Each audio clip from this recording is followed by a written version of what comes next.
We find that justice aspects are relevant in the sustainability transitions. We often get the question, does this technology work and how much does it cost? But that's not the main point of this paper.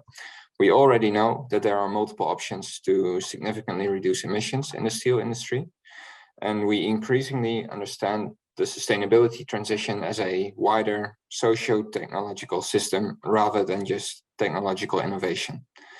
That means that the sustainability transition has an impact on society, and society influences the transition as well.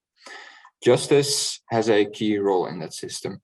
We need to ensure a just transition, ensure that nobody is left behind as we move to a sustainable future. For example, if we want sustainable products, we need to make sure that low-income groups can still afford those. By doing so, we also help the transition along in itself by increasing societal support for it. I think this is especially relevant for an industry which needs a social license to operate, maybe now more than ever.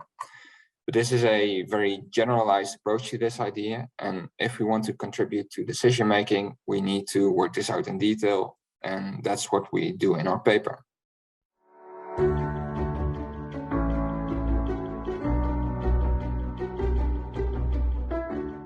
There are differences between the routes. And if we want to reach CO2 neutrality in the steel industry, we basically have two options, green hydrogen-based steel or combining carbon capture and storage with biomass-based steel.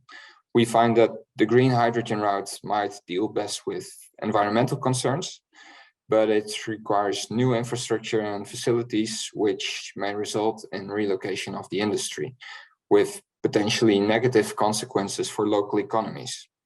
CCS and bio-based steelmaking are sort of the opposite to that.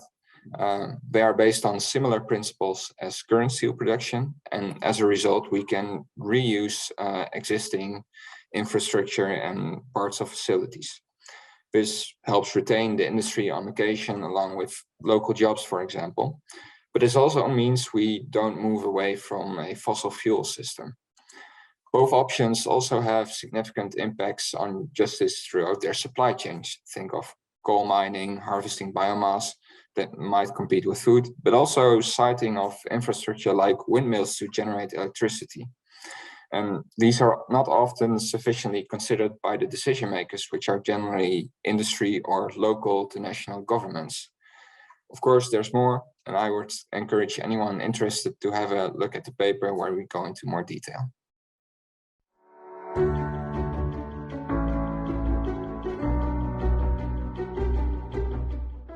Yes, there's a preferred route, but that depends on the context. For example, it might be of value to retain the industry on location if the local economy is highly dependent on that specific industry, which could translate to a preference for, say, CCS. But this matters less in a region with a diversified industry. A certain historical fit with local communities could also be relevant. For example, do people trust the industry and support development? But other types of contexts matter as well. For example, we see that both routes have significant capacity limitations and infrastructure requirements. Green hydrogen requires an abundance of affordable green electricity, while CCS and biomass require access to storage sites, sustainable biomass, and coal. And based on the combination of all the different elements in the context, one route is probably preferred to the other.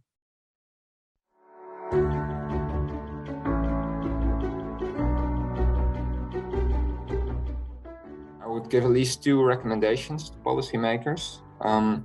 First, they have to account for society in the decision-making process. It's not just a choice of techno-economics.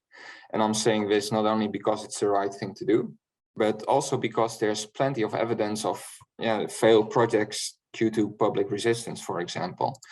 Ensuring a just transition is the best way to get public support and increase chances for a successful transition. Second, I think we'll ultimately end up with a combination of different options across regions.